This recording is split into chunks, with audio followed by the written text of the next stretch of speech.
During their Christmas break, a group of sorority girls are stalked by a stranger. This was directed by Bob Clark. Do you know what he did, Jason? You got any notes? I don't have no notes on this, but he did Porky's, Porky's 2, Christmas Story, and Rhinestone. Anybody seen Rhinestone? cut me off. Oh, sorry. Go ahead. Oh, have you ever seen Rhinestone? No. It's Sylvester Stallone and Dolly Parton. That's like a musical. Sylvester Stallone musical sounds great. Yeah.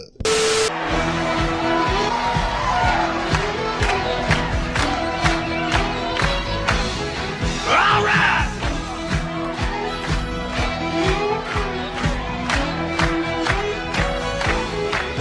Stay out of my bedroom. Don't messing up my pillows and sheets. The screenplay is by Roy Moore, who evidently had nothing on his IMDb because I didn't write it down. Had Lois Lane in it. Lois Lane from like the Superman movies. Margot Kidder. Oh yeah, that's true. And John Saxon. Love John Saxon. Yeah. Had you guys watched this one before? Yeah. I think so. I'm not sure. This, like, I don't know that it's the first, but this one's always held as one of the first of the slasher trope kind of setup. One of the things I liked about this, because it was 4 years before Halloween. Was Halloween 78? This one's 74. A couple years before Halloween. The thing I liked about it was that it was set at Christmas, but the killer was not infatuated with Christmas. He was just fucked up, like really fucked up, dude. I love the first-person perspective shots that they did through a lot of it when it was the killer. It's like it was. I wonder how they did it though, because it's way before GoPro technology, but it looks just like the first GoPro video you would ever see. Yeah, I still like this one. I think it's great. Yeah. I like watching it too because there's a lot of the slasher, the killer perspective. It's a lot of everything from slasher, but since slashers didn't have a formula yet, it doesn't just do that. You can definitely see like Friday the 13th was probably influenced by the way this was shot. Well, and I think John Carpenter even said he was influenced by it for Halloween. Oh yeah. They call this guy this guy like calls them all the time, and they call him Minor League. But the fucking phone calls that this guy's putting together are crazy, like masterpieces of producing. They had to produce this shit, man. There's like a baby crying in the background. He's talking to himself. It's like and in the 70s. Yeah, that ain't just fucking cut and paste shit. He doesn't have a computer. Yeah.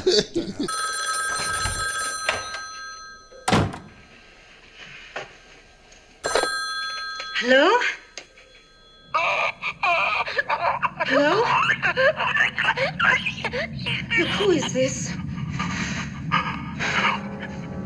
Please stop. Oh, God.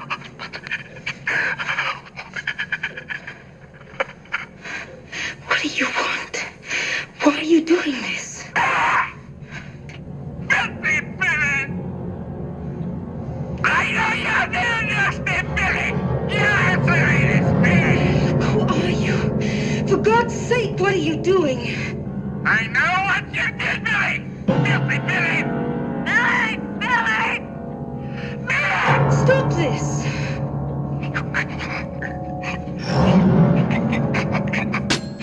Those ladies should be not only terrified, but highly fucking impressed, because even if they think it's just a prank call, man, that's genius work. That's Now I'm quite scared.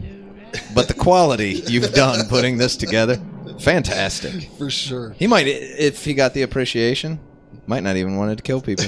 Yeah, because we didn't find out who it is. We don't know his motive. Maybe he was just mad. Sorority house. So get to the point. There's a sorority house. Yeah. There's minor league.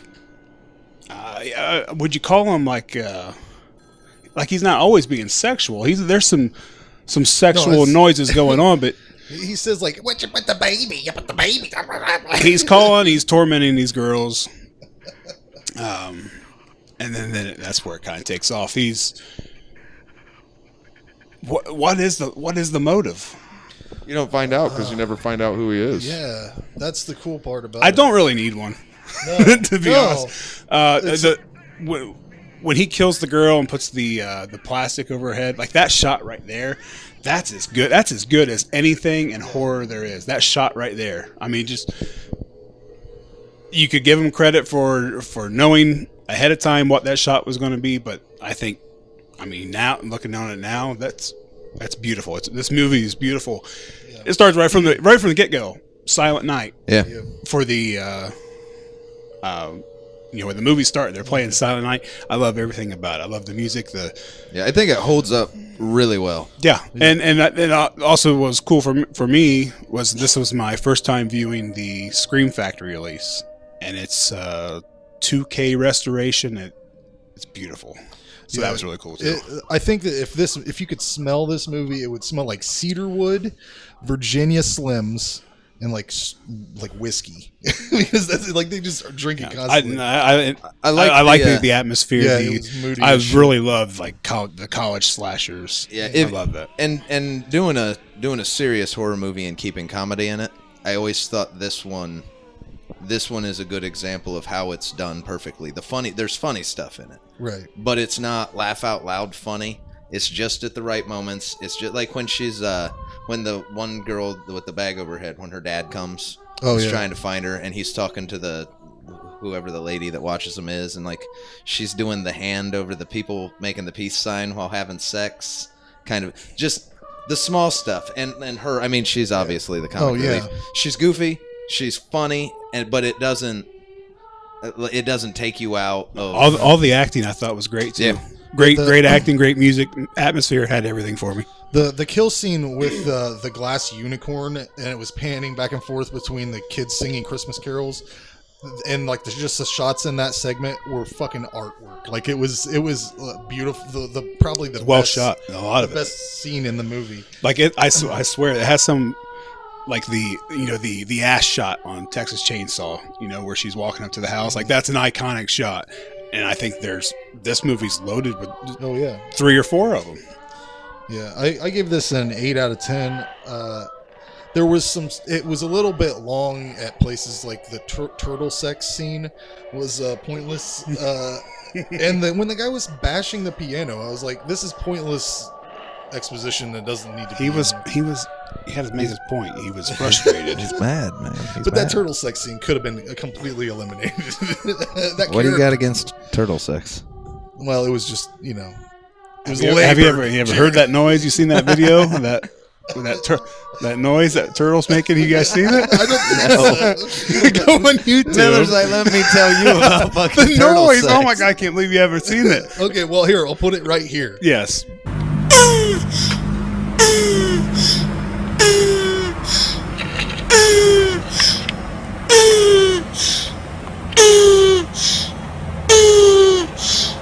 Anyway, I give this an 8 too. I give it a 9. Whoa. Look how close we are on that one. Wow. Yeah, I give it a 9. It's the holidays. Oh, It feels good, don't it? Christmas Ew. spirit. I always give this one an extra little bit of credit because it's probably just something that comes with being one of the first kind of that slasher. But when you go back and rewatch a lot of the slashers, as much as I still love the old Halloweens, Friday the 13th, any of them, by the time those were really coming out, they had fallen into very cut and paste formulaic. This is how you do it. That one I think holds up a little better because it was before there was a cut and paste. So it's got everything that you want in a slasher movie, but it never did it in the way that everything else fell into. It has a different feel. So it's still one of my top slasher movies. Yeah, I want to go ahead and spoil it because the ending, whenever the guy's still in the fucking house and they just leave the girl unconscious on her bed, is fucking awesome. The phone just keeps ringing after he's done fucking killed her in there. It just starts ringing and it's just the static shot of the house with the guy standing outside. It's fucking beautiful. Yeah, I was surprised we picked this one because It was just it's well known, but I guess provided by it's the Shudder. holidays episode and Yeah.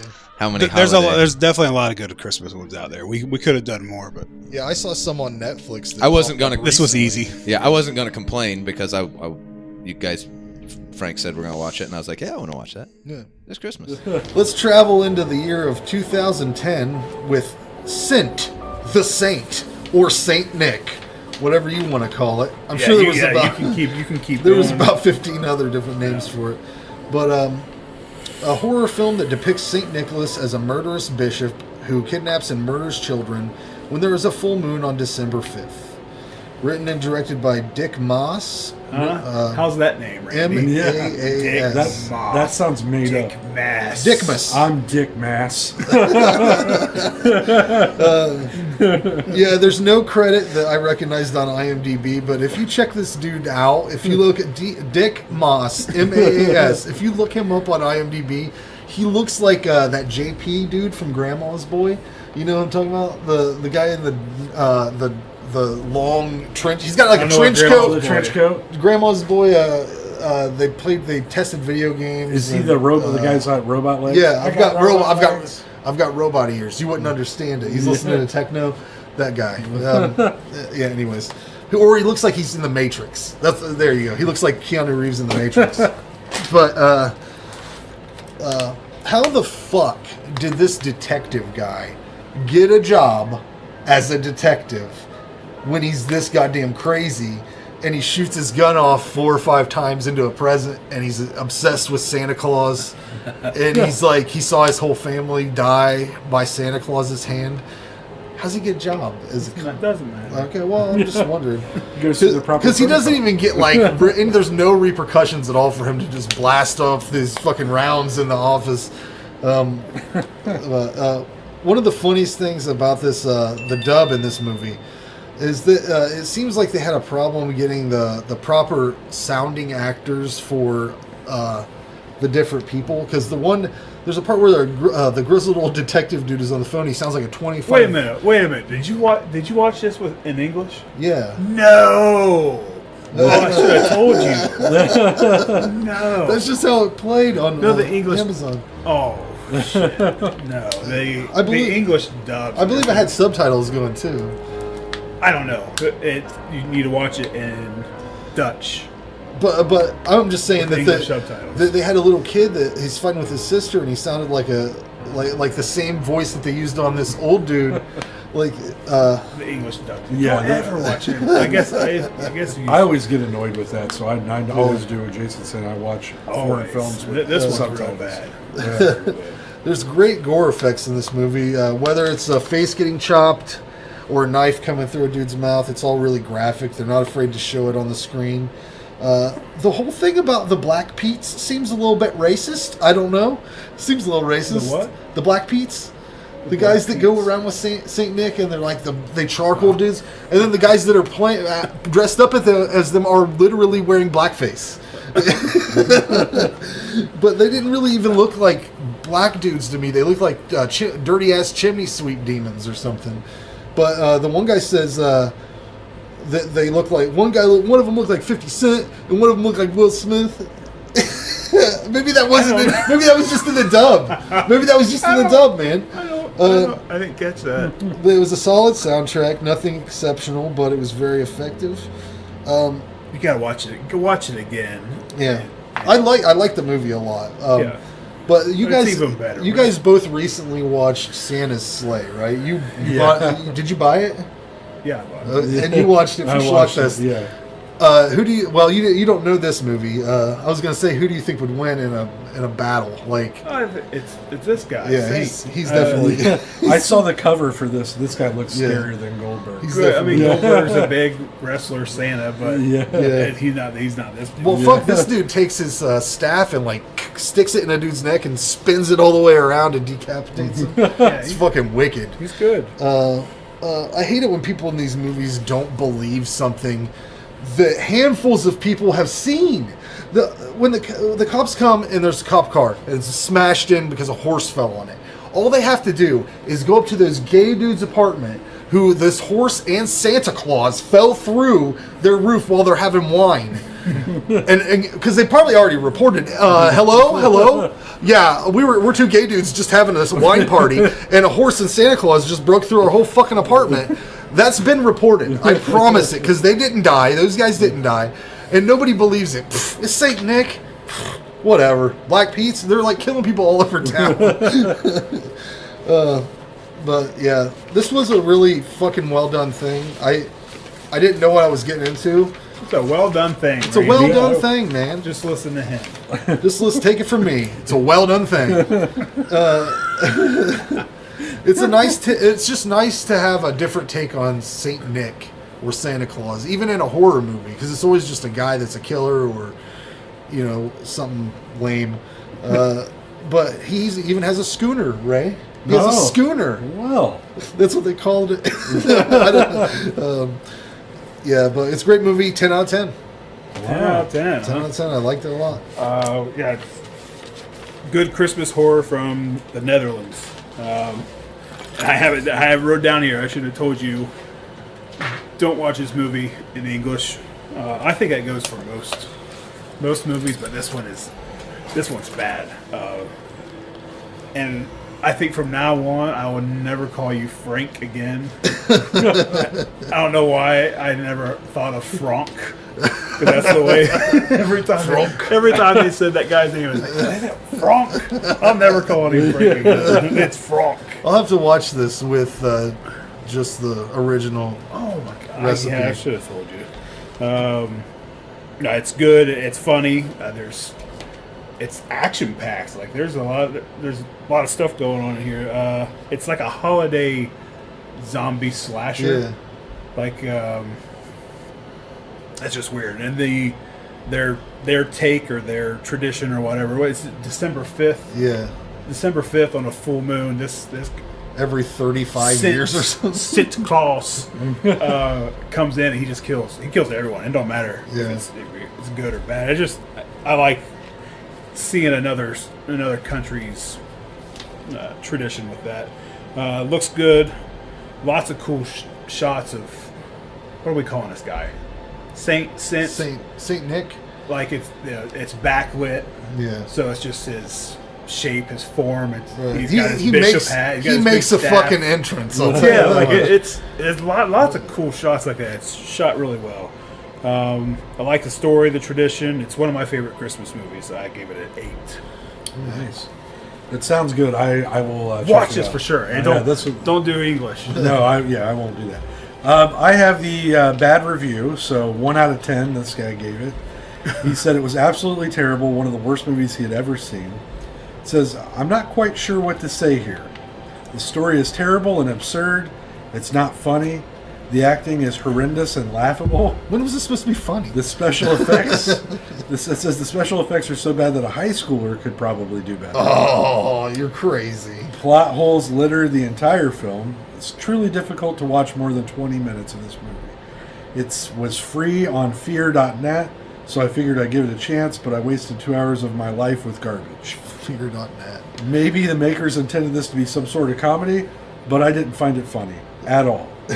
I urge you to steer clear of this heap of rubble and watch something else instead. Maybe even a documentary instead. Anything would be better than this. Wow, that guy really hated it. Yeah. I mean, you took the time to go type it up and everything. Crazy, you know? Absolutely crazy. It's funny he's talking how the plot sucks. It's another moves country's so fast. tradition. Yeah. It moves so fucking fast. How could you even notice a plot hole? There's a thing that happens in another thing, and then another thing. And I trust you guys. This guy says the special effects are bad, and you said that they're pretty cool. He sticks a thing in a dude's neck and spins it no. around. Yeah, there's some bad stuff. Okay. He's on a horse jumping from building to building. There is a digital horse. Roof to roof. Oh, okay. And the horse looks bad. When the horse falls on the cop car, but I mean, there is a digital horse, but the digital horse is not a digital bear. I'll have you know that it doesn't take you out of the movie. All right. That bear looks better. No, he's right. He's right there. But I'm like, when I think of special effects, I think of, like you're saying, The Kill. You know, right? To me, like, sure, digital horses, they probably don't. That's a difficult thing to come by. In a low budget movie, in a high budget movie, it's hard for them to look good. You know, but as far as like, you know, the kills and stuff like that, did the gore look good? I mean, it seemed like you guys enjoyed it. I know you. It's a fun movie. You know, shit that's like CGI blood and stuff. So. Like I said, it's one of my favorite Christmas movies. Cool. And I didn't see this till last year. I didn't get it till last year. And it's crazy how I heard nothing about it. And then one day I just always looking for another good Christmas horror movie. Watch the trailer of this and like, Jesus. Like how Yeah. I guess it makes sense with it being I think from there's a lot out there that we haven't even watched yet. Moving into 1980. Remember that, guys? Do any of us remember I wasn't 1980? alive in 1980. No. Just missing all of us. Christmas Evil. A toy factory worker, mentally scarred as a child upon learning Santa Claus is not real, suffers a nervous breakdown after being belittled at work and embarks on a Yuletide killing spree. This is written and directed by Lewis Jackson, known for a movie called Transformation, a sandwich of nightmares. I could not find this anywhere, but I really wanted to fucking find it, whatever the hell that is.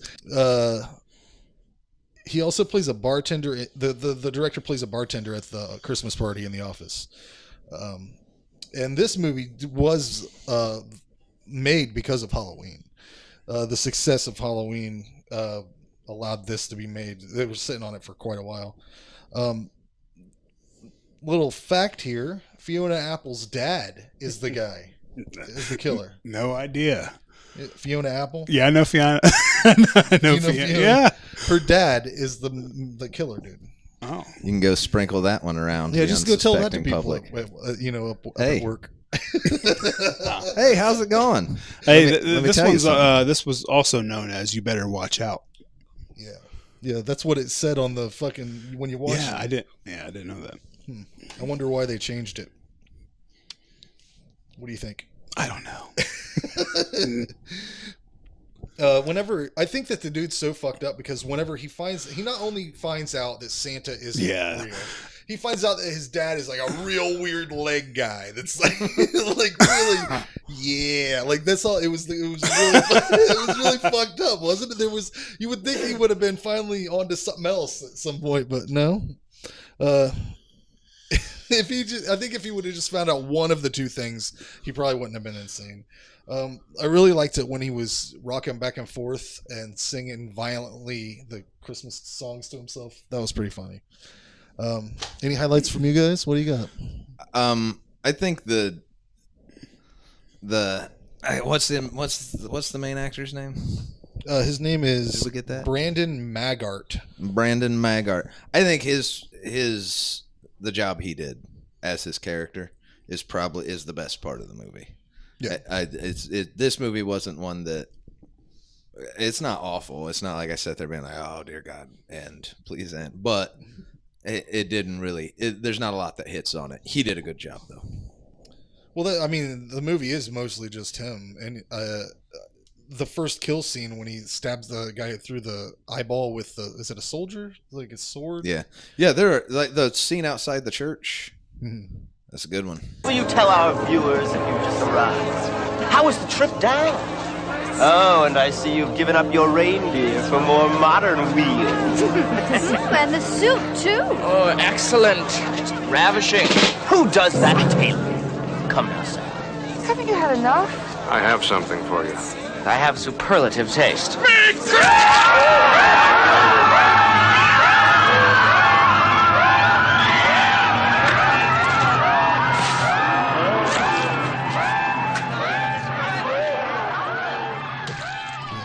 That's a good scene. I like a lot of scenes. I like it when he rehearses fucking Merry Christmas outside of the hospital. Merry Christmas! Merry Christmas! Merry Christmas! Merry Christmas! Merry Christmas! Merry Christmas! Merry Christmas!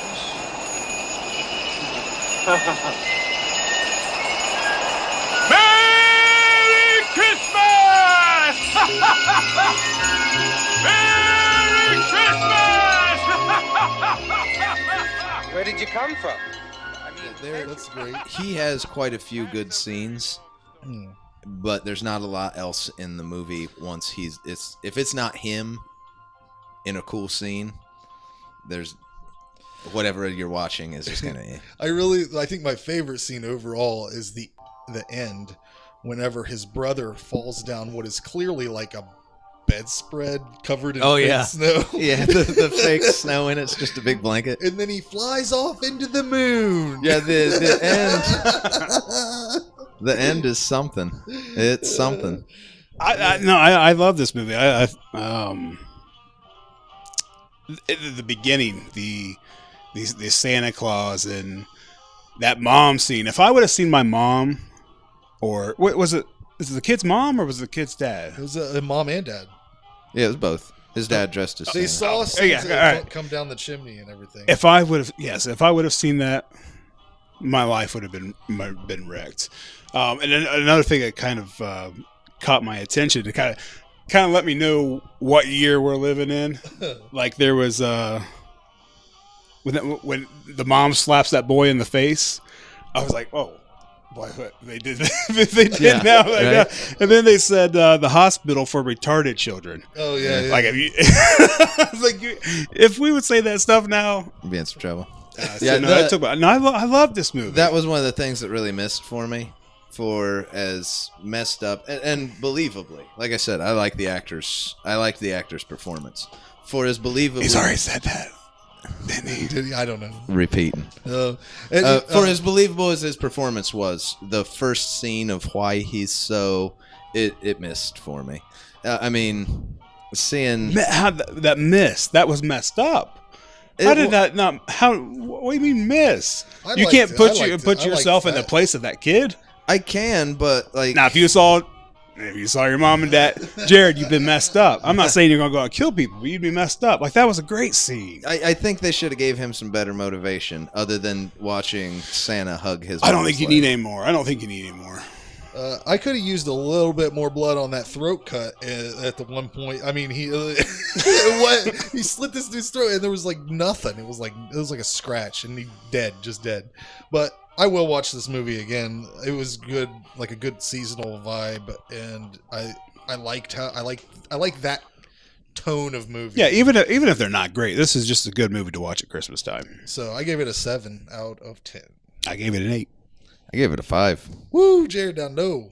I went down low. I might just pull a rating out of my ass on this one because I don't know. I've been interested. You made that little comment.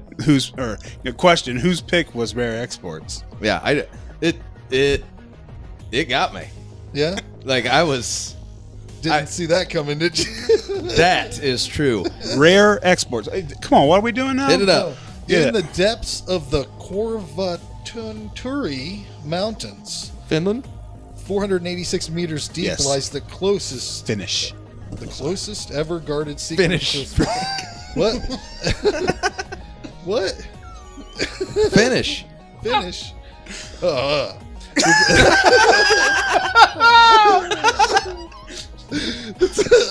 time has come to dig it up.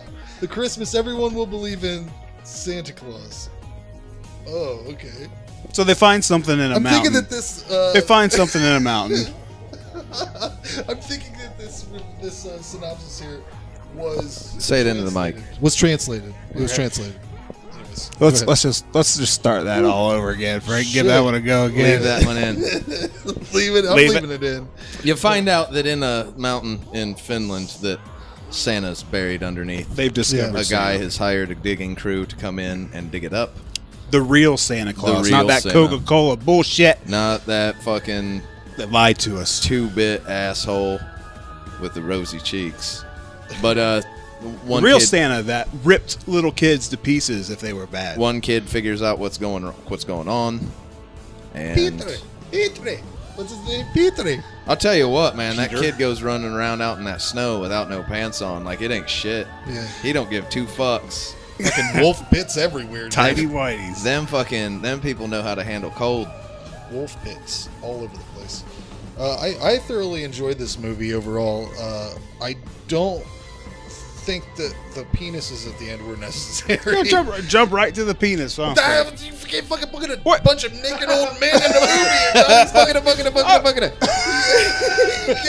movie. You can't expect me. I can at least tell what they were. They were elves. Look, all right. So. Let's back up a little bit. So they discover the real Santa. They dig him out. They learn that he's actually one of Santa's helpers. He's not actually the Santa Claus. Yeah, because the people dug, the digging team digs Santa out and disappears. In the movie, they make you think that this guy that looks like an old withered Santa Claus, what we think of Santa Claus, is the Santa Claus. Right. And they show you a scene where all these people are just getting attacked, but you don't see who's doing the attacking. You find out that they actually found Santa, and Santa is like a 2-story tall. You don't see him in the movie. They're very disappointed. But you got a 2-story tall block of ice with giant horns sticking out. They lead you to believe that it probably looks like the idea of Krampus. I'm guessing. Only about 2 stories tall. And the kids have been disappearing, Petrie finds out. All the kids, all their heating. Yep. The ovens. Anything that warms. Blow dryers. Kids. And you find out that this old guy that looks like Santa is actually one of his elves. It's one of Santa's helpers. And so all the naked, one of many. All the naked old men, Santa's helpers. So there are a bunch of naked old men who are Santa's helpers. But yes, who all look there like is what we think Santa looks like. And they're trying, of old man penis. There's like they're probably trying 12, to thaw like him. 12 total, I think. I would guess no, more there's than more that. than that. I mean, at one point they're all running. Yeah, you just there's a herd. But they heard them. You don't really notice. They heard. I guess you're watching it. You were watching it on a big ass TV with the Blu-ray, right? Okay. And zooming in on the penis. Yeah, I paused it. If I couldn't deal with I couldn't see it, I blew it up. Some of them were, well endowed. Some of them you had to zoom in a little bit. Whenever they're flying that helicopter with the kids over everything, and that horde of old men, that's hilarious. But when they were washing them at the end to sell them, first of all, you cannot sell a man. You can't do it. It's a dude. Christmas tale. This is a tale. So I'm assuming that they were selling reindeer, right? That was their first. Yeah. Okay. That's because the herd of reindeer have all died. Oh, yeah. And that's Petrie's father and the other people. They herd reindeer, and probably Petrie's father's a butcher. I'm guessing they sell the meat, they sell the pelts, they keep some of the meat. It's just how they make their money. All the reindeer end up slaughtered, and so they're kind of angry with this. They're blaming the company, telling them they owe them $83,000, and that's when they go up in there to say, "You owe us," and find out everyone's gone. Already dead. I gotta say, the original concept. Original. Man. And I really enjoyed the relationship between the father and son. Surprised me at every turn. And I think everybody should see this at least once. Yeah, it caught me at every turn. I didn't see anything coming, even to the end. At the end, they stop him from thawing out Santa.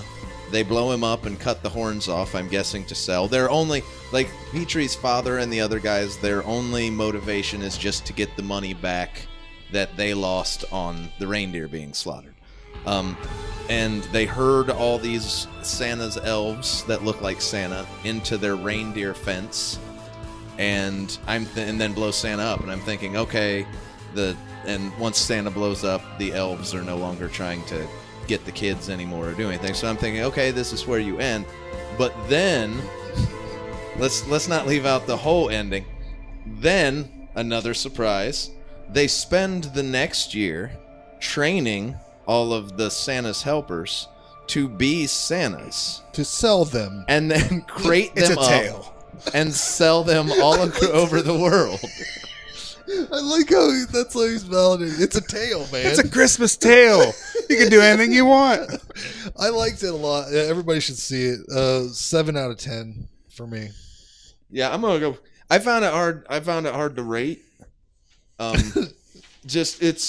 I think I want to watch it again before I give it. This is my third time. Yeah, I want to watch it again before I give it a really solid rating. But I'm just gonna say 8. I really enjoyed it. I thought everybody does a great job in it. The funny stuff is funny. The crazy stuff is crazy. I was surprised and I think all the way through. I imagine it's even funnier if you not having to read the subtitles, and you can pick up one. I forgot it was even subtitled. Yeah, I guess we should mention that. It is part is subtitled. There's some but English. There's the little stuff that we can't hear in their language, their sarcasm and stuff like that. My thing is, I was left wanting more. Like, Yeah. I was left wanting a little more for the setup. What they set up was really good. Santa getting loose, maybe. I think this one would Wanted have to been see the Santa. a really dark, bad. like where a dark song went Angel in full regalia, and we're like, oh, that's not right. I think that's the move you make in this movie. I think this movie, you go for that full, just over Might the have top. fucked it up though, Jared. It's a Christmas tale. It's feel good. But and that's what I said. I want to watch it again a couple more times. Yeah, that's just how I was. That's what I I'll was watch left it with. again. I was gave it left wanting a little more than it did. I wrote down 7, but I've now convinced myself it's an 8. Yeah, the actors are great. Like Are they? That's the thing. I couldn't tell if they were or not. I think they are. Yeah. That's what I said. I think they're even better than what we can actually even tell. yeah. They play. A lot of the comedy just comes from how straightforward and, well, we just got to deal with this shit that they play everything. The Well, timing and how cool they are about everything. Yeah, I they're mean, getting ready to cut that old dude open. They put him on the butcher block. Yeah. And get, This is how we got to do. I mean, and they're just really kind of straight. They're like, straightforward. Imagine about though, stuff. you've got you got a son. Imagine if that happened to you and your son. Your son's like, Dad, don't worry about it. I got this shit. I'm gonna hold on to this fucking thing full of kids, and we're gonna fly over the fucking winter wonderland on a helicopter. I mean, at that point, Yeah, well, sure, son. all the See you stuff later. that's going down. I'm gonna blow up this Santa Claus. But yeah, I think I'd give it a higher one if they went a little bit more with it. There's a little bit. That's what I don't know. I don't know if it's a little bit slow because I can't think of any parts that I was like, I wish something more was happening here. Everybody did a great job. I just know I was left feeling like I wanted. Good. It sounds I like you liked it a lot. all three of these Christmas movies, I think you guys should watch. But yeah, I definitely recommend Black Christmas and this one. Christmas Evil, I wouldn't say don't watch it, but I don't think you're missing a lot. I think you should watch all of them. I don't think you're missing a lot of these. 1984, Silent Night, Deadly Night. I can't vouch for any of the other films, but I've always enjoyed this movie. To a certain degree. haven't got around to the other ones yet. Have them. I've heard that Silent Night, Deadly Night 2, they used a lot of footage from this movie, and I've heard it's terrible. So I'm sure we'll do that at some point, you know. I haven't heard it's terrible. You haven't? Mm-mm. That one you can watch everywhere. This one is a little bit harder to find, you know, if you're watching it online, I think. Summary for this film: Little Billy witnesses his parents getting killed by Santa after being warned by his senile grandpa that Santa punishes those who are naughty. Now Billy is 18 and out of the orphanage, and he has just become Santa himself. Written by Paul Kamey, who also did Silent Night, Deadly Night 2, based on a story by Michael Hickey, directed by Charles E. Sellier Jr., and what do you got? Nothing. It's out there, like I said. I paid for it, so it's on Amazon for $3.99. But it's worth that $3.99. Let's get into it. Cast highlight for this film: we got old Linnea Quigley. You know, in the films we've done, she's came up so many times, and it's always probably the most talked about person. I mean, she's always just front and center as a memorable scene. You'll never always front. Of course, her tits are out. Sometimes center too. I mean, we've seen it. Yeah, that's for sure. There was a huge controversy when this film first came out. Siskel and Ebert attacked it.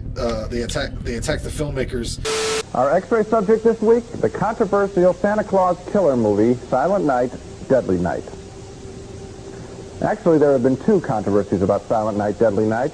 Even before the film was released a couple of weeks ago, its TV ad campaign caused a furor with its brief depiction of an axe-carrying Santa Claus. The distributor of this film, TriStar Pictures, which is co-owned by Columbia Pictures, CBS, and Home Box Office, pulled the commercial out of release after a week of protests by parents led by a Milwaukee group. Of course, commercials like that usually die out after a week anyway, so thanks a lot, fellas. But there's no question in my mind that the showing of Santa with an axe on free TV and commercials is sick and sleazy and mean-spirited. So let's repeat the names of the people who did it. TriStar Pictures, co-owned by Columbia Pictures, CBS, and Home Box Office. Shame on you. Now, as for the film, I've got news for you. It's worse than the TV ads. Telling a typical mad slasher story about a boy who witnesses his father being shot and his mother being stabbed to death by a maniac in a Santa Claus suit.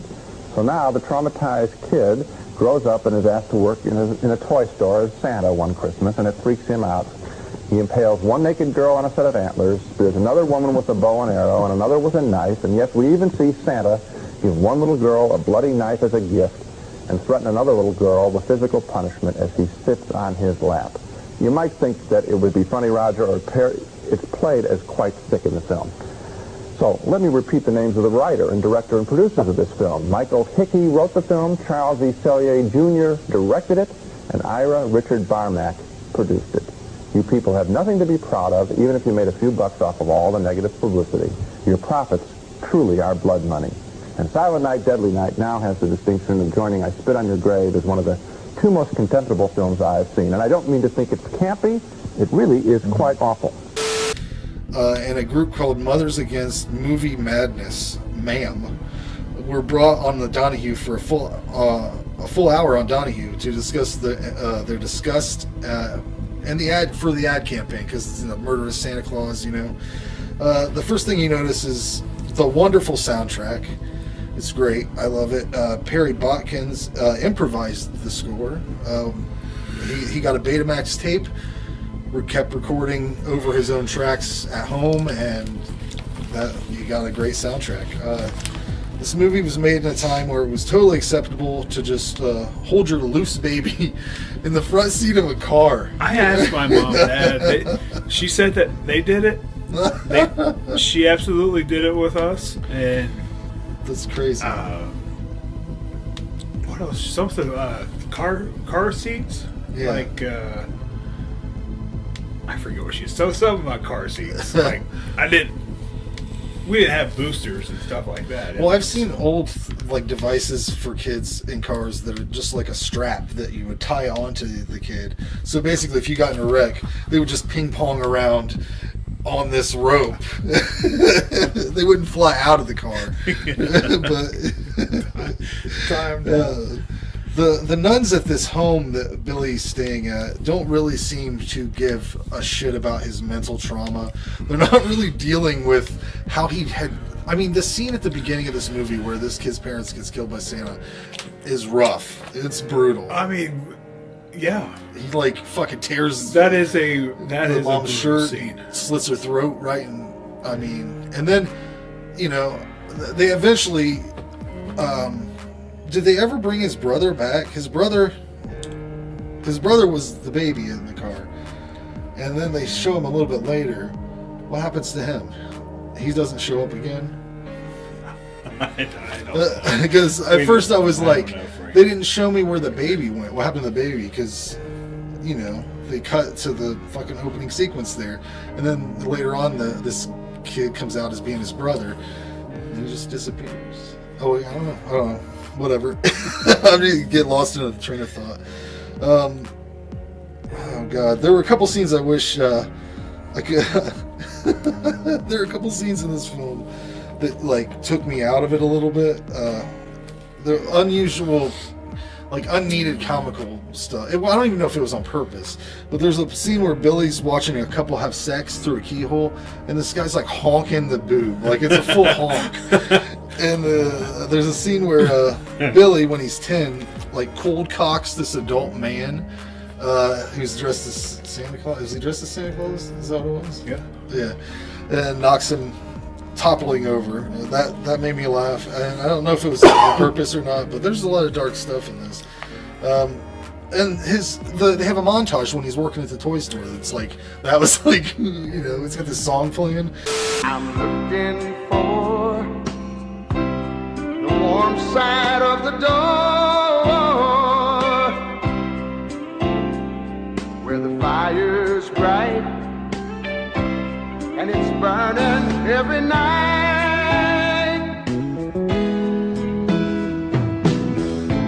Everybody will be there, and they'll be smiling at me, and I won't need no more on the warm side of the door.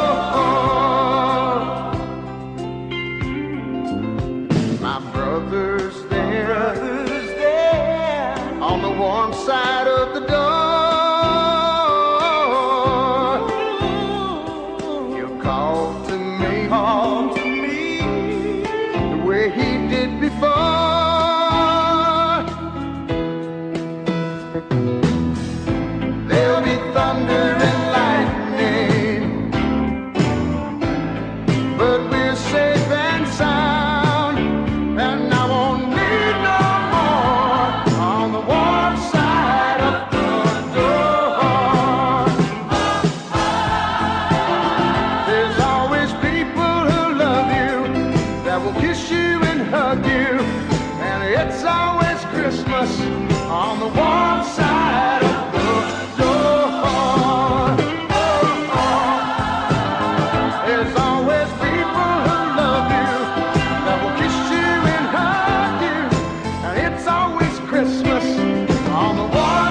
on the one side of the door.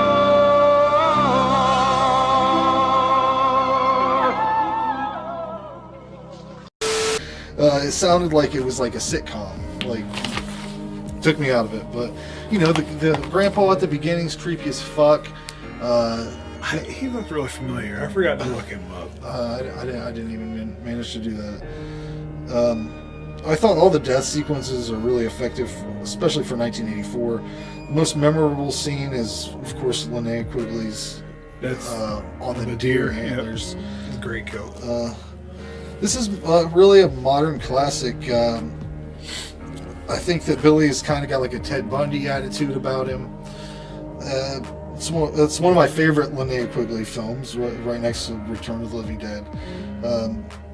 I can't think of a reason I wouldn't give this a 10, honestly. It's just good. It's good. I love the drunk boss. He's hilarious. But what do you say? Again, I like the story. It's simple, straightforward. He got messed up in this car scene at the beginning, and it is one of the most brutal things I've seen. It's fucked up. It's a Christmas movie, Christmas horror. I like them. The good kills. I don't know which one what version. I don't know what edit you've seen. I got the unrated, uncut, or whatever. Yeah. Did it have the like old stock footage? Was it like 1080 and then real bad? It really sucks. Like I got the Scream Factory edition, and it's uncut, but the footage they've added in there looks really bad, and it really sucks that we can't get just a good version of this movie. And that's kind of jarring to me. But anyway, it's good kills, and they're even better on the uncut scene, or the uncut version with the bad looking scenes. Like the music. I'm not. I could easily give this a 10. I didn't. I gave it an 8 because I'm not sure if you're too many fans. If you're not a big slasher fan, I'm not sure how much you really like this movie. I don't know. I think it's one of the best Christmas horror movies to me, but slashers is my thing. Anyway, I gave it an 8. I definitely recommend it to everyone. If you're a fan of slashers and you haven't for some reason seen this, oh my god. I mean, it's just always been notorious to me because, I remember seeing the poster for this movie in the fucking movie store back when I was a kid. I mean, like, I gotta watch that. That looks fucked up. Yeah, I didn't watch this until later. Yeah.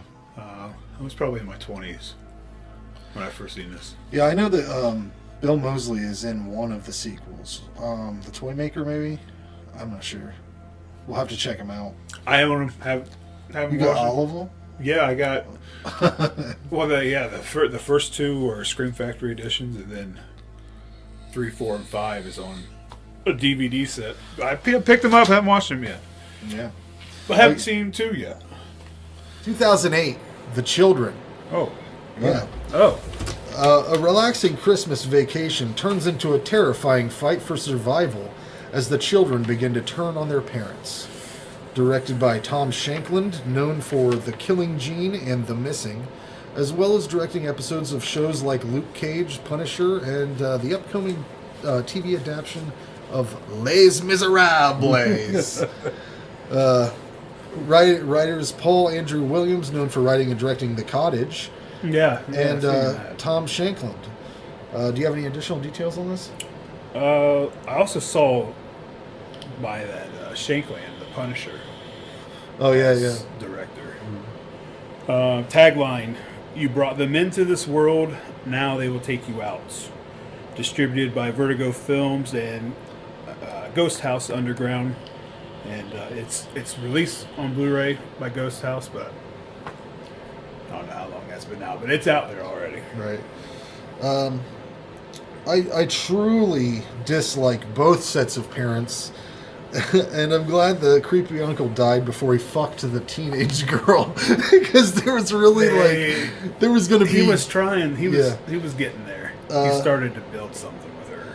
I think there's probably a way to make this movie without all the screeching, screaming children. It really triggered a lot of PTSD style reactions out of me from having kids in my house. I done the same thing to me. I have it written down here. Just before the kid, like I wanted the kids to die instantly.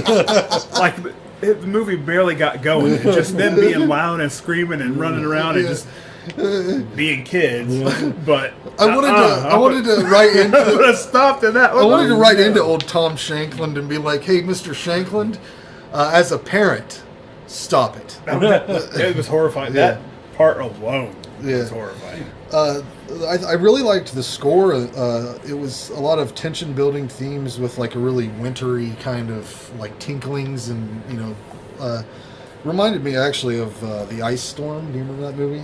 Yeah, that had like a lot of John weird Cusack. Yeah, weird sounds. I love the fucking when the bone juts through that. Did that get you? The bone jutting through the skin? There's some good kills. There's some good parts of this. Yeah. It would truly be a fucking terrible situation to be in this because you have to kill your own kids. So, it's probably one of the worst, hardest things you would have to do. Yeah. Yeah. Randy, if they're coming at me trying to kill him, kill me. What are you gonna do? You got to push them onto the glass. I don't know. I watched this a long time ago. I wrote down the eye stabbing with a lot of exclamation points. So keep a lookout for that, whatever that means. I can't remember. Something wicked, I guess. That's 4 exclamation points, Randy. The eye stabbing. The biggest problem is why couldn't the blonde mom just explain to her own son that her own son tried to kill her? That is like, why couldn't you? The motherfucker came at me. You saw it. You pointed out. Say it. What? This is another problem in movies where they just can't say the damn thing that happened in a concise way. The whole thing could have been avoided. But even though this movie's a huge bummer, I actually liked it a lot. It reminded me sort of like The Good Son, like weird. It made me feel weird in that kind of way. Yeah. But I gave it an 8 out of 10. It could have used a little levity, but otherwise. This is my second time watching this. And the first time I thought I missed why the kids all of a sudden start acting the way they do. Yeah. I just didn't think anything about it. So watching this again, they don't touch on it. They don't explain it. Nothing. Like one of the girls coughs up like a little mucus or whatever, and she wipes it on her pillow, and then the movie takes off from there. But yeah, they don't explain it all, which I guess whatever. They kind of point towards you don't need to. They kind of point it towards the woods, like because she's like looking at the woods, and then. I don't know. And then she starts acting weird. I don't know. Yeah, they keep showing the woods. It was some virus. Yeah, it could have been. I don't know. I guess. You're saying it's supernatural? It's hard to tell, man. It's hard to tell. Anyway, so I guess it's up to your interpretation. I wanted these kids to die right away, like I said. They're just running around being loud, being annoying, and just ready for them to die. It's a slow burn. It has lots of creepy elements. Creepy kids. I mean, not necessarily the way they look or anything, but just you're trying to kill me. Yeah. You're creepy. It's a lot of tension building. I like horror with snow. I love. It don't even have to be Christmas. Just winter. Just blood in the snow, man. Winter horror. It just automatically adds atmosphere, like instantly. Right. It's good. It's not great. The Xmas, the Christmas theme is not really. Yeah. Like they just carry presents in the door, right? Yeah. So other than that, like there's nothing really Christmas. But again, the snow's cool. I gave it a 6. And we got a bad review here. Yeah, it says The Children, 1 out of 10. Just an awful movie is the tagline of that. Just an awful. On the back side. Yeah, I got it right. Oh wait, all right. It says I'd give it a rating of 0 if it allowed me, for this reasoning. There are no specific plot points along the way. It becomes a jumbled storyline that goes on a continuous scream fest. The children are going on a random killing spree because of some so-called flu virus, Jason, Looks like this guy hates it, but he agrees with you. You can't even understand what they're saying because they're British. Are they British? That's great. The sound quality They is are British. That's what it said. The sound quality is horrible unless you're using headphones. Maybe that's why he thinks they're British. He was using some shitty headphones. I don't know. It's said as if you were sitting in the movie theater and this was happening around you. I rented this at a local Blockbuster hoping it would be good. I guess I was wrong. This was horrible. I don't know how people rated this as a good film with no plot and no climax. What does it say? What year he rented this? What year is this? June of 2011. Oh, so there's still Blockbusters in the theater. There isn't really a plot. I mean, no, the kids just start turning on their parents, but yeah, you don't need. I mean, if this is a one, what do you give? What do you give bad movies? And a lot of good horror movies just start even if like you that, don't like you know? even if you don't like the story, it's well done enough to warrant at least a 3 or a 4. If there's not a story, you can make up for it in other ways. Right. So a 1, whatever. Whatever, Frank. Into this movie, Krampus. I'm going with Krampus. Krampus. Have we not had this discussion We have before? Krampus. It's my natural inclination to say this. I tried to watch this movie several times with my kids. I put it on. I was like, let's sit down and watch this. But the beginning of this film is kind of slow, so they didn't end up sitting through it. And I'm kind of happy they did. But let's talk about it. Anyways, let's get into the regular business. Directed by Michael Dougherty. Yep. He did Trick or Treat. Great director. Have you seen Godzilla yet? No. He did Rise of the Monsters, King of the Monsters. I don't know. I always want to like Godzilla, but I don't. I don't either. I'm not that big on it. I bought the one that had the dude from Breaking Bad in it, and I don't think I even watched it all the way through. Is that the one before, like this one, like 2009 or something? Wasn't there a new Godzilla movie? I watched one of them. I haven't even seen that one. And I've tried to watch the ones they say are good. But I want to watch this. I mean, I mean, you like. I mean, well, I don't know about Krampus yet, but. Yeah. Yeah, but you like Trick or Treat, right? Like he's he's good. good. I want to He's see good. what he does with Godzilla. Yeah, that's true. Written by Todd Casey, who's done a lot of animated TV and movies, and Michael Dougherty and Zach Shields. He didn't really have anything else I noticed. Summary for this film: a boy who has a bad Christmas accidentally summons a holiday demon to his family home. What do you have? Any information? No. I don't. It's out there. It's a lot of Michael places. Dougherty. I mean, you can find it. I bought it for $5 at Big Lots. So I mean, yeah, and there's a lot of these like Krampus movies. Yeah, but this is the one you probably want to get. Yeah, this is it. Based on what I've seen, the movie opens on Black Friday. Which I'm wondering why the fuck people even still do that shit, because you can get everything online. I think we did most of our Christmas shopping online this year. I've never done a Black Friday thing. But Amazon, I mean, what? Yeah, why do you? And they'll bring it right to you. And it's and like, and even like the stores have like online deals. Like I got an order from Walmart. Yeah. That wasn't available in store until but I got it the day before for that price online. So what are they going to the stores for? Well, and they're always talking about TV deals. How many fucking TVs do people need? Everybody's got a TV by now, right? Yeah, and the store only gets so many of them, like 10 of them, and there's 30 people waiting in line. It's fucking stupid. I don't know why you'd ever do that. I don't understand it. This movie has David Koechner in it, and he is always a delight. This movie, he's not a goofball, though. He's pretty Which one's that? The bald guy who was in Anchorman. He's great. He's really a straight character this time. He doesn't do... He's the most funny. He's the most funny character, but he's not like off the wall like Champ Kind or this character from The Office. He's definitely toned down quite a bit. Why are these kids... This kid loves Christmas, right? I never understand why they put these characters in movies. These cousins that just are like pissed off that he still believes in Santa Claus or whatever. They're like real big assholes about it. Right. I never understand that character. That doesn't exist. And normally kids are like, hey, don't fuck it up for the young ones, you know? Like, that's the way it seems, right? I don't know. It's been a while since I was a kid, but I think I was probably that type. I probably ruined it for everyone. You told Once everybody. I found out, told everyone. Adam Scott is in this movie.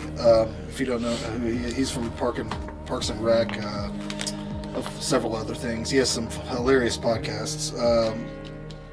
I'm always surprised at how good of an actor he is, because he's a goofy ass motherfucker in person. It's the same character though. Yeah, a little bit. I mean, I know that's why I just know him Yeah. from Parks and then this, and it's always like watching him. Yeah, it's the same. He kind of infuses himself into stuff, but I think you know, there's some stuff in this that I don't understand what's happening. Like, there's a Jack in the Box that appears by this car, and then what happens? They don't even show you what happens with it at all. By the car. Yeah. There's the first girl that goes out, she's under a car, and then there's a little Jack in the Box that pops up, and then it like just goes into the credits, the opening credits. It doesn't really show. It makes a squish sound or something. I don't know.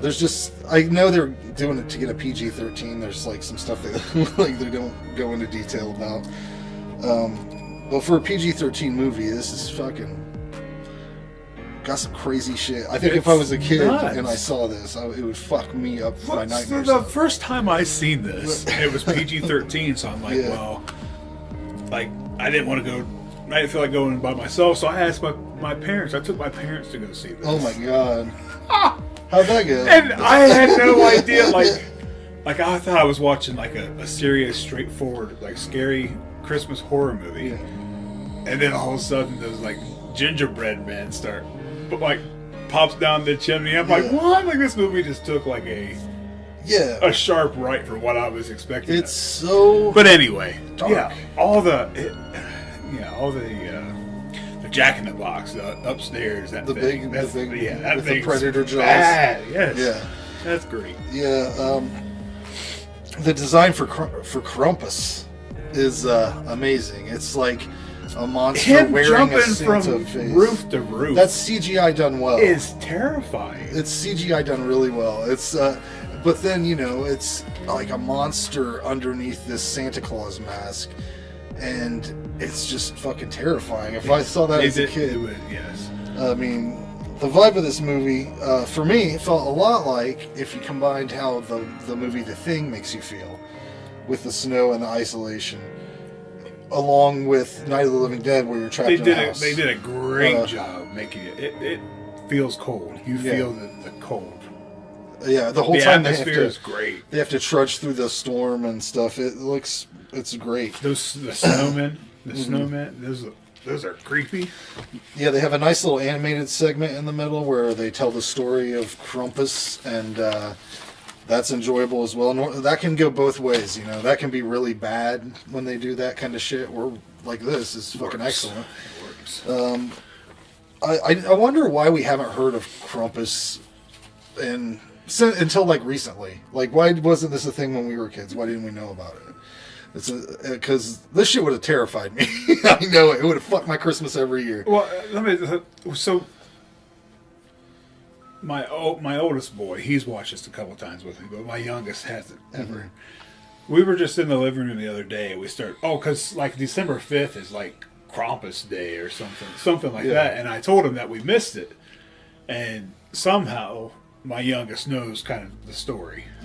If you're basically Krampus, he comes for like the bad kids. Like he's the counterpart to Santa. Yeah. If you're bad, Krampus is going to come. But anyway, so I told him that the Krampus Day, the 5th, had just went past, and he started freaking out. He's crying. And he's thinking that Krampus is real now because there's a Krampus Day, and he's terrified. I was like, yeah, even if it was real, it's done past. You're still here, so you're good. But when we went to watch this, he watched a little bit of it, but he left the room once he saw Krampus. Like he's like, nope, I'm out. Oh yeah, it's rough. I guess their plan in this movie to escape is to get to this snowplow, and this entire plan seems so exhausting. just to trudge through the snowstorm, because there's a snowstorm happening. What you've got going on is there's elves out, there's gingerbread men, there's Krampus being creepy as fuck. The snowman. There's all kinds of weird shit. There's a fucking angel. There's a teddy bear that fucking attacks them. There's a huge Jack in the Box creature. The lamest thing was the robot. There's like a robot for Christmas toys or whatever.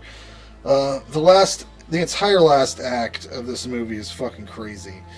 And I don't know why people kept sacrificing themselves, because that, like, fucking Adam Scott does it. He's like, go, like, just go. Just run. And I still understand what the thing under the snow was. Was that Krampus? No, I think that was the elves. The elves. Because you always heard laughing. Yeah. I'm guessing it was the elves. Okay. But,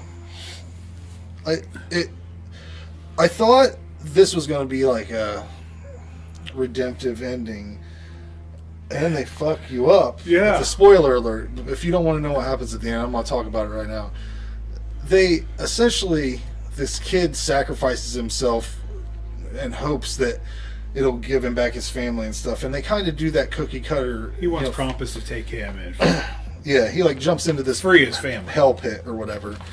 And he wakes up in his bed, and you think, "Oh, fucking cookie cutter, lifetime holiday movie." It was just a dream. But then you find out that they're actually encapsulated in a snow globe that Krampus puts onto a shelf.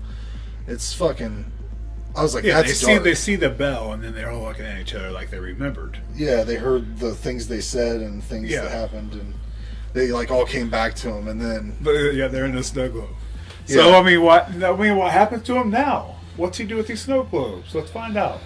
Yeah, give me some more. I don't know. Yeah, it's a great movie.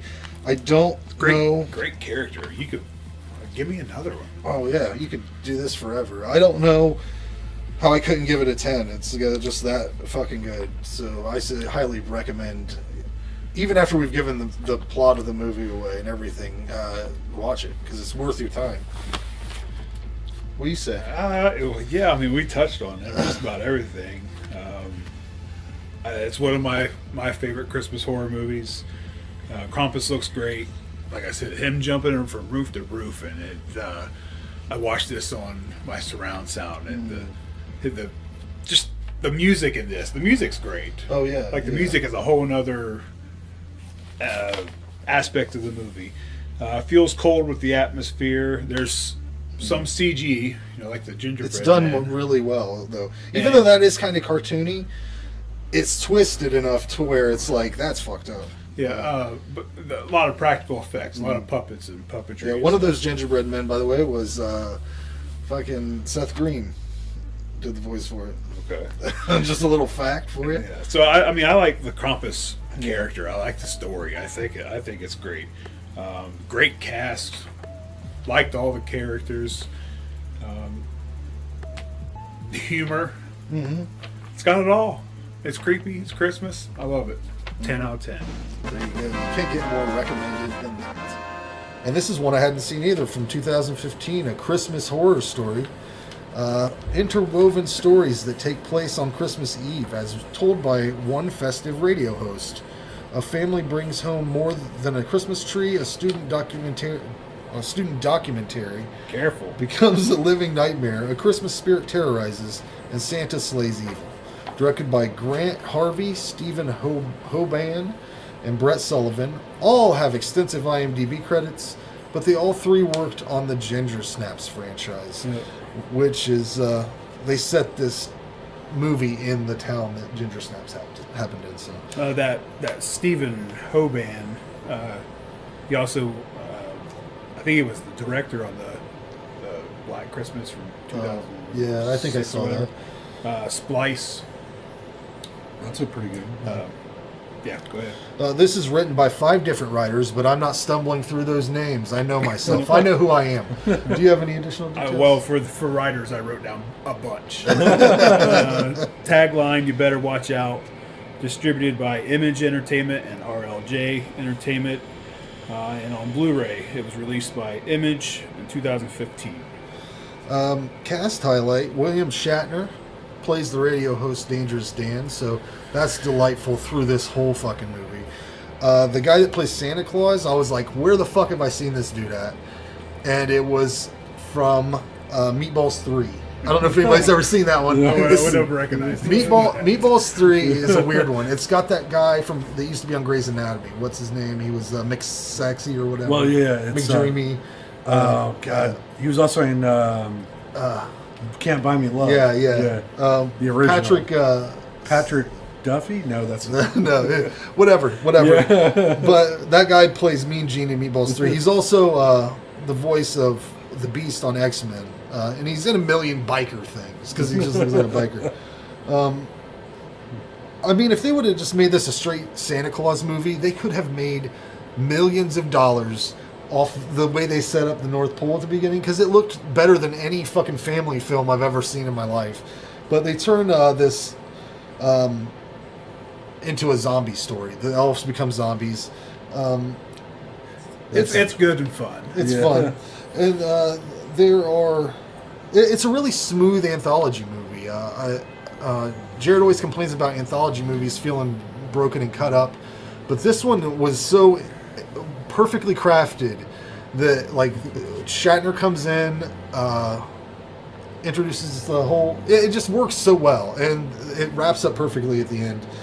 But there are basically 4 storylines in this. The first one is the Santa battling the elves. The second one is this family tries to get a Christmas tree. They steal a Christmas tree off this guy's land, but they end up taking a changeling into their house. See, I think this is probably the weakest one. Right. But it's still pretty They're good. all solid stories. The third story is about some teenagers who are making a video about a murder in a closed school, and it ends up. This is the one that didn't know what this one. I didn't know what was happening. Maybe this one's the weakest one. I think this one probably is, because I had no fucking clue what was going on. I don't know what they were going for, but the fourth story is about Krampus, and he's hunting this terrible family, and that is a really fun one. And then it wraps up at the end with Krampus fighting Santa Claus, but then I'm going to go ahead and spoil it. I don't know if I should with Ray here, because have you seen it? You haven't seen it. I haven't seen it, but I will watch it. But I mean, go ahead, do it. Well, basically, this whole thing with the zombie elves and Krampus ends up that it's the weatherman from the radio station who had went to do a remote report, and William Shatner's trying to check in with him through the whole movie, but he can't get a hold of him, and he has ended up going crazy, and he's killed a ton of people. And he's dressed up like Santa Claus, and he thinks that Krampus is like this manager of a store or something. He's going to kill him, but the cops come and fucking destroy him, shoot him down. But it's a cool story added in with the other stories. It was for me. It was completely unexpected. It's part of the wraparound, and it was. I was like, how the hell are they gonna wrap this up? And they fucking did it perfectly. But yeah, I give this a 9 out of 10. I don't understand what was happening with the baby and the teenager thing. Like, you got the girl pregnant, and then there was a sacrifice. I don't know. I don't understand that, and I don't need to, because I don't care enough. But that was the weak part for me. Yeah, it's Christmas horror. It's an anthology, so it's right up my alley. As soon as I found out about this was a blind buy. I heard about this. I didn't even watch a trailer. Just went out and bought it. Don't regret it either. You definitely should watch this. Shatner's great. Can I stream this, or is it just? Yeah, this was on. I watched this on Netflix, I think, or it's out there. Amazon or Netflix. Okay, it might even be on Hulu. I'll check it out. I wanted to see that. I'm sorry to interrupt. He's totally lost now. I'm a terrible guest. We were talking. He was talking about the 4 different stories. Oh. They're all completely different. It's like you have like it's 4 different subgenres of horror, and then the wraparound story with Shatner. It's good. It's the Krampus. Either way, I think. What they say in this one? I think probably Krampus. I don't know. Anyway, he looks great. Yeah. I think the Santa Claus looks great. I think, like, I would love to see like almost like a feature length film just off. Yeah, that would be good. Just those two battling alone. The effects are great. There's a lot of gore in it. It's shot really well. Just mainly the Santa and the Krampus just looks great and feels great. I recommend this one to anyone. I gave it an 8. Yeah. Nice. Well, if I can channel Jared for just a second here. Now, Frank, I don't hate anthologies. I just don't. It's just not my cup of tea. There's some bad ones. There's some I like to watch just one movie if I'm going to do it, Frank. Let's put in a movie and watch one film all the way through. I don't need. I have a short attention span. Yeah. Because I listen to the show, so Yeah. I heard it. But anyways, that being said, my review. Oh, that's a long one. Yeah, this one's kind of long, so I'll hurry it up. But Christmas Horror Story, they gave it a 2 out of 10. Their one saving grace was, thank God, at least it had Shatner. Yeah, there were no 1-star reviews for this, so that says a lot for it. Yeah. It says, I'm one of those people that'll usually watch anything as long as William Shatner's in it. So when I saw this Christmas horror movie and I saw Shatner was in it, I thought I'd give it a shot. I knew Shatner wasn't going to be the star or the focus of the film. This story really is 4 in 1. Santa with zombie elves, he goes on to say. But then he goes, the wrap-ups are ridiculous. They're at odds with what they're trying to convey. If it weren't for Shatner, I'd give this movie a 1. But God help me, Shatner makes even the worst piece of shit worth seeing. So Shatner, I toast you. As far as the rest of this stupid nonsense, it's trash bin. Go 2 out of 10. Wow. Shatner is good. Yeah. Yeah. I think he might be how many times did he say his name in there? Oh, like Dangerous skipped over a whole part. He might have Yeah. not liked horror movies at all and just watched it. Yeah. I could listen to a William Shatner radio show. I would listen to a William Shatner radio show. And he was getting drunk. It's the whole good. time. Yeah, he's drinking. He's trying to get a hold of whatever he is, a correspondent. The weatherman. And then there's someone else. Is there someone else in the booth he's talking to? Yeah, like his but they producer or whatever. His Roz. Yeah, You know. It's good. He's good in it. Yeah. There's a lot of other good stuff. It's a little old reference. A little Frasier little reference. Frasier reference for But, those Frasier fans that are listening.